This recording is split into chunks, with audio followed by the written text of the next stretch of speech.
My friend James and I, both 42 years old males, have known each other since third grade. He's always been a bigger guy. I've always been a bit leaner until recently. In our late 30s, I put on about 40 pounds to now be around 270.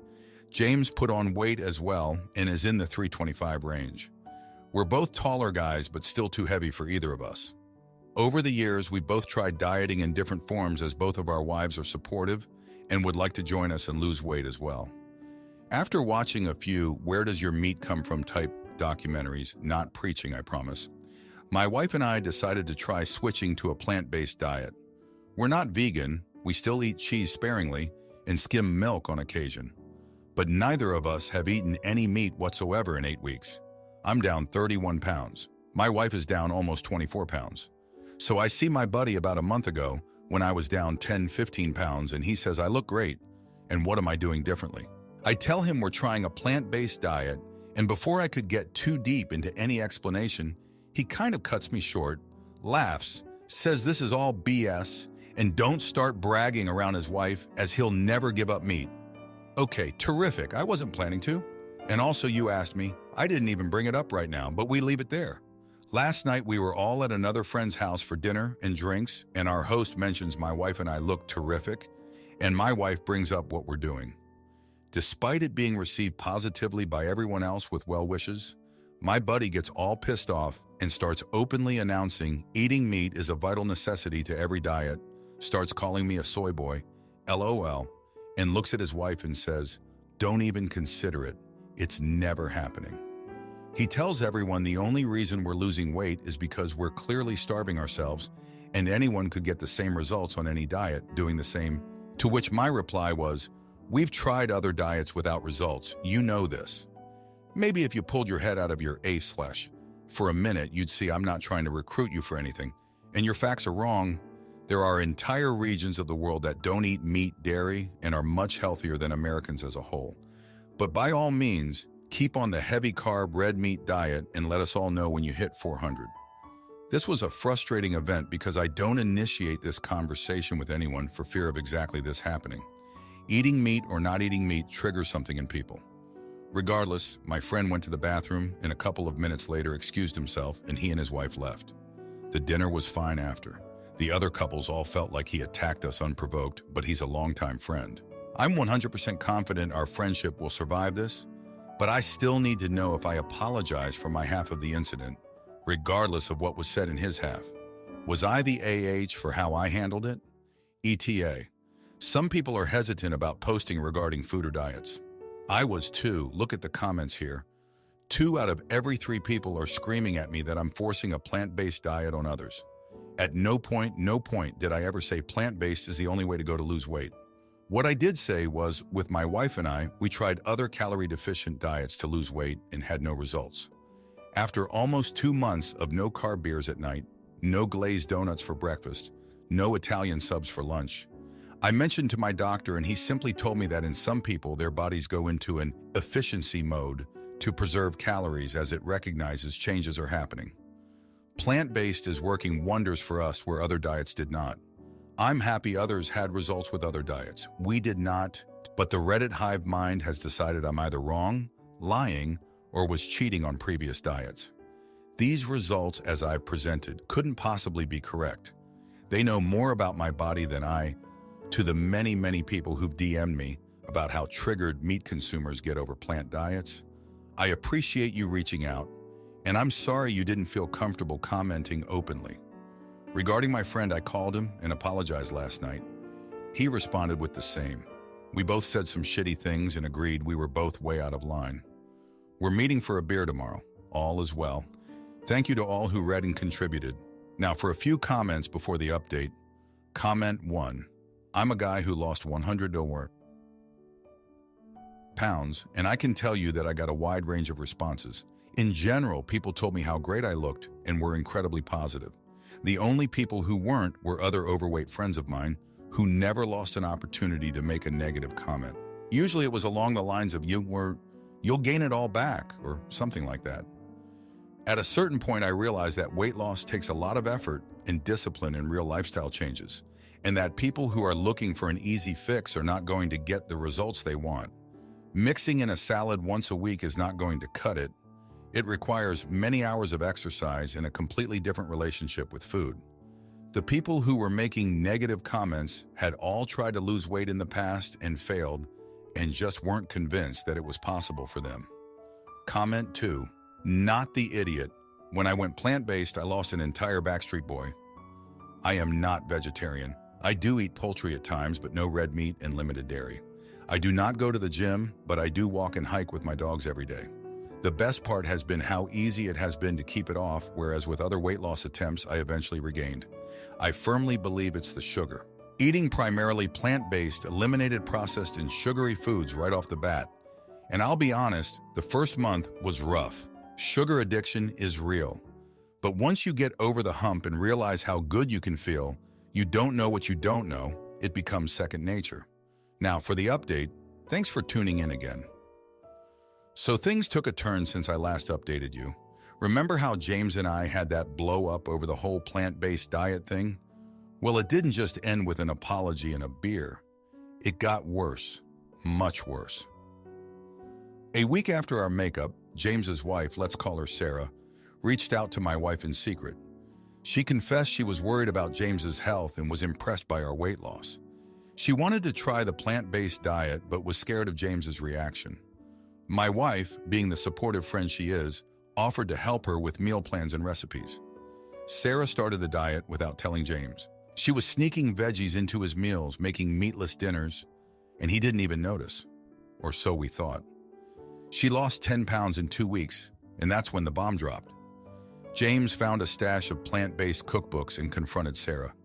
He was furious, feeling betrayed and lied to. He stormed over to our place, accusing us of meddling in his marriage, saying we turned his wife against him. I tried to calm him down, but he wouldn't have it. He left, slamming the door so hard a picture frame fell and shattered. The next day I found out James had been let go from his job. The stress of everything must have been too much, and his performance had tanked. He blamed us, said our diet crusade had cost him his job. It was a mess. Sarah was now caught between improving her health and her crumbling marriage. She chose her marriage. She stopped the plant-based diet and went back to their old eating habits.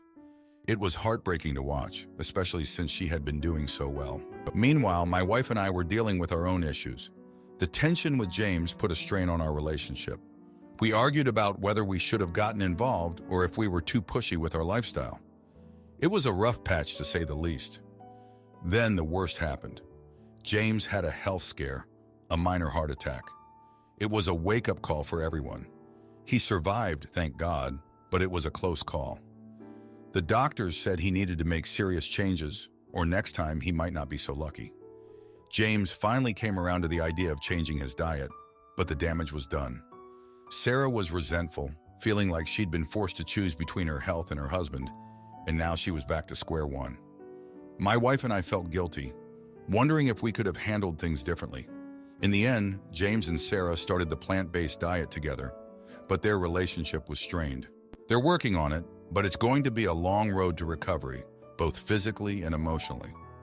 As for my wife and I, we're still plant-based and healthier than ever, but the joy of our success is tainted by the fallout with our friends.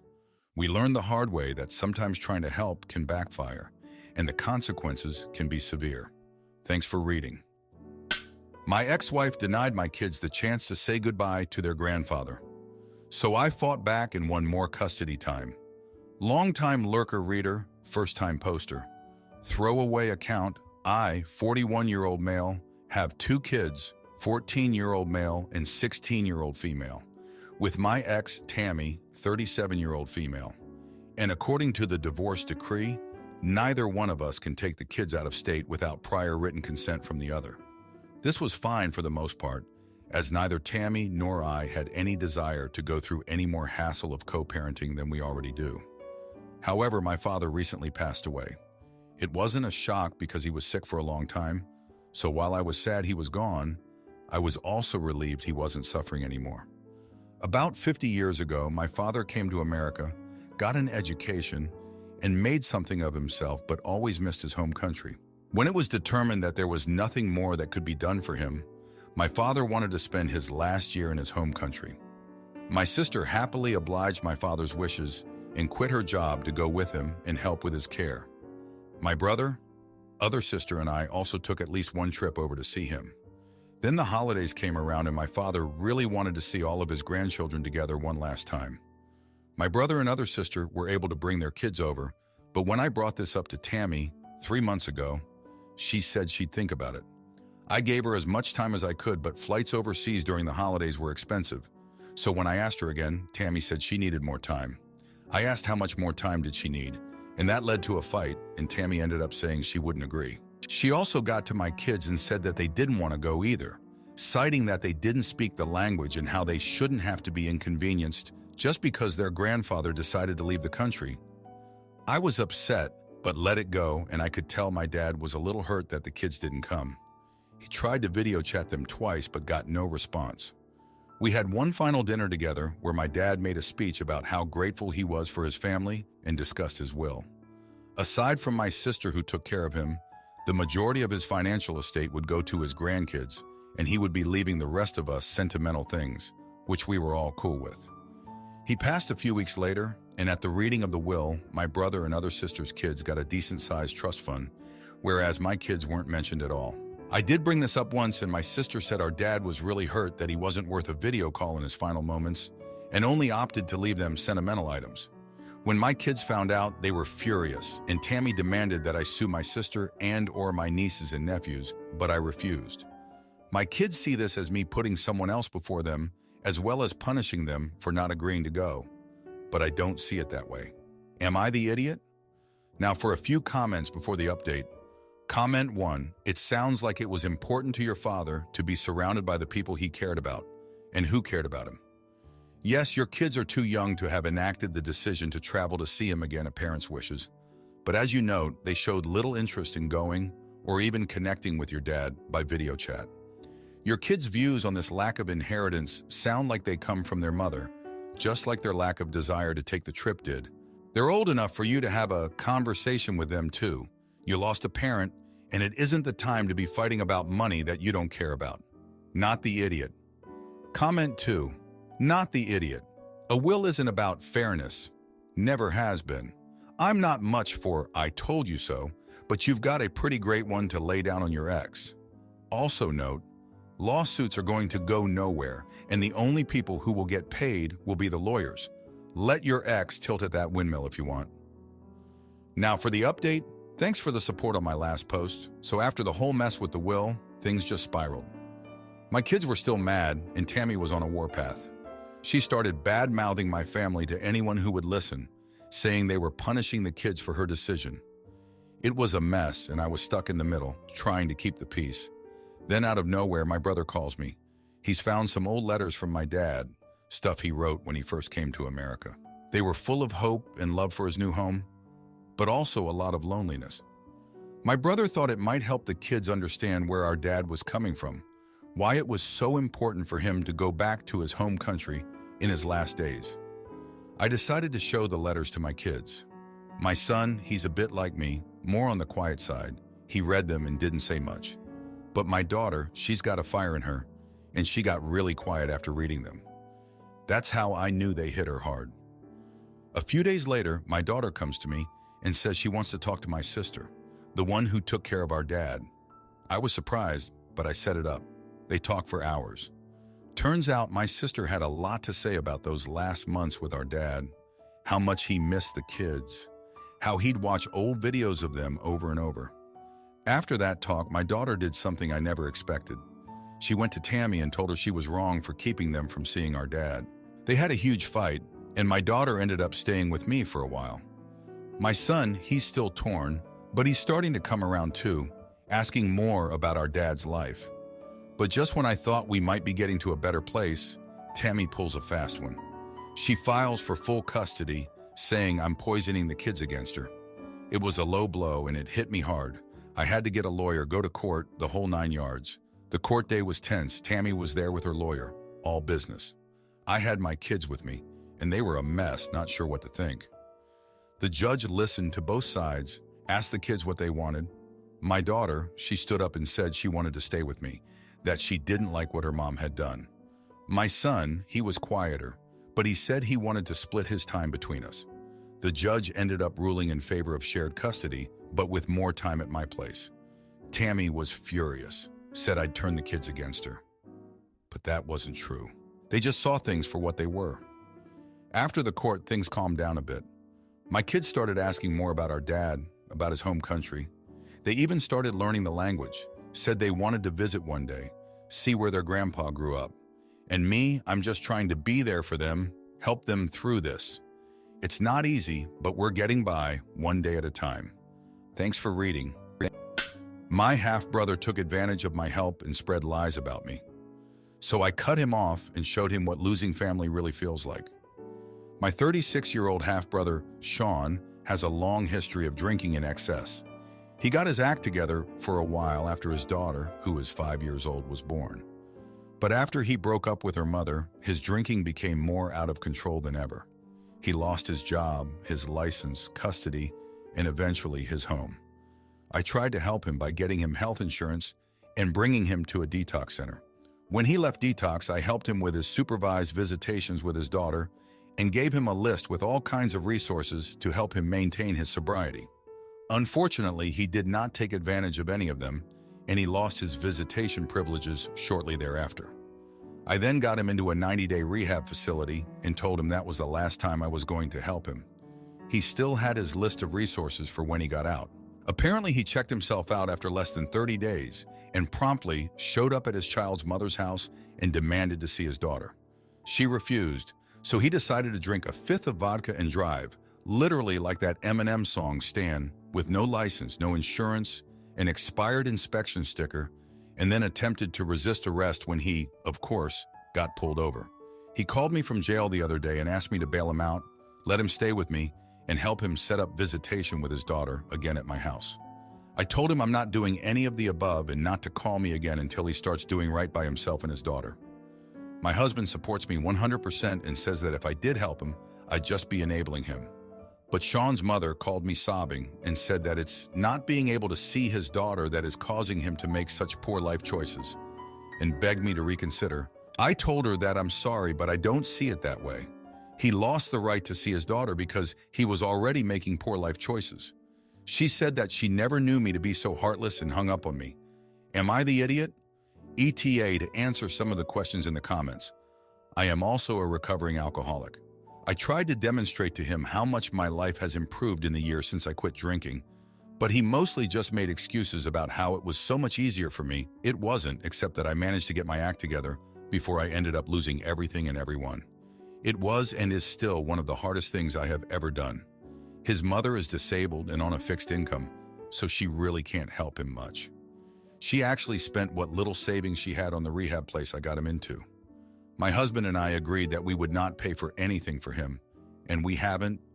His mom and stepdad let me stay with them a lot when I was in active addiction, so I think she feels that I owe her this, but I really cannot put my own family through this.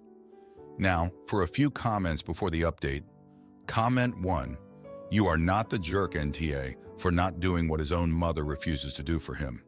He has made his bed and has refused to take any responsibility for himself.